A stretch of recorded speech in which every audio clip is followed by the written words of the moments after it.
আশা করি সবাই ভালো আছেন, আপনাদের পরিবারেও সবাই ভালো আছে। তা আজকে আমি কথা বলবো সৈয়দ আবেদ আলী নিয়ে। আপনারা সবাই জানেন বর্তমানে সে এখন মিডিয়া এবং ফেসবুক, ইউটিউব এবং বাংলাদেশের একজন ভাইরাল পারসন। আপনারা সবাই জানেন সৈয়দ আবেদ আলী বাংলাদেশ সরকারি কর কমিশনের পিএসসি সাবেক গাড়ি চালক সৈয়দ আবেদ আলীর হাত ধরেই অনেকই হয়েছে বিসিএস ক্যাডার। খুবই অবাক লাগে, তাই না? বাংলাদেশের সর্বোচ্চ সরকারি পরীক্ষার প্রথম গ্রেড এবং প্রথম শ্রেণীর কর্মকর্তা বিএসসি পরীক্ষা দিয়েই একজন বিসিএস ক্যাডার হয়ে থাকে এবং তারা বিভিন্ন সরকারি প্রতিষ্ঠানের বড় বড় কর্মকর্তা হন।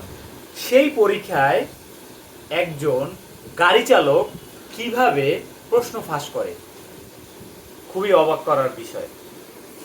এত মেধাবী, এত কষ্ট করে তারা, কিন্তু কষ্টর মানে কোথায়? মেধার মূল্য কোথায়? নিমিষেই টাকার পাল্লায় ভারীতে বিক্রি হয়ে যায়। তো আমাদের মেধার মূল্য কোথায়?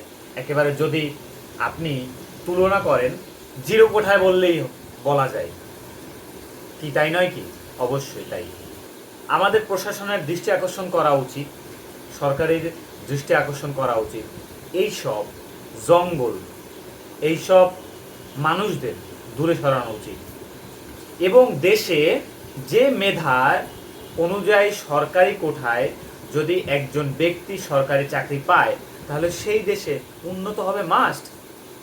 কারণ আমি একটা কথা শুনেছিলাম যে 30 জন যদি কর্মচারী থাকে এবং তারা প্রচণ্ড মেধাবী, কিন্তু তাদের যদি বস যদি থাকে একজন মূর্খ, বকলম, অশিক্ষিত, মেধার বুদ্ধি না খাটিয়ে সেই কর্মস্থলে আসা বা সেই পোস্ট পাওয়া, তাহলে সেই 30 জনের কী অবস্থা হবে?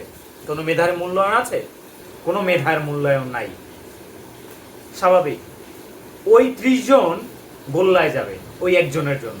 ঠিক তেমনই বিসিএস ক্যাডার নিয়ে এরকমই হয়েছে। একজন প্রথম শ্রেণীর কর্মকর্তা বিসিএস ক্যাডার যদি প্রশ্ন ফাঁস করে তারা যদি সেই সরকারি চাকরি পায়, তাহলে সেই দপ্তরের যত কর্মচারী রয়েছে তাদের কি অবস্থা হবে? তাদের অবস্থা কি হবে আপনারা বলে দিতেই পারেন।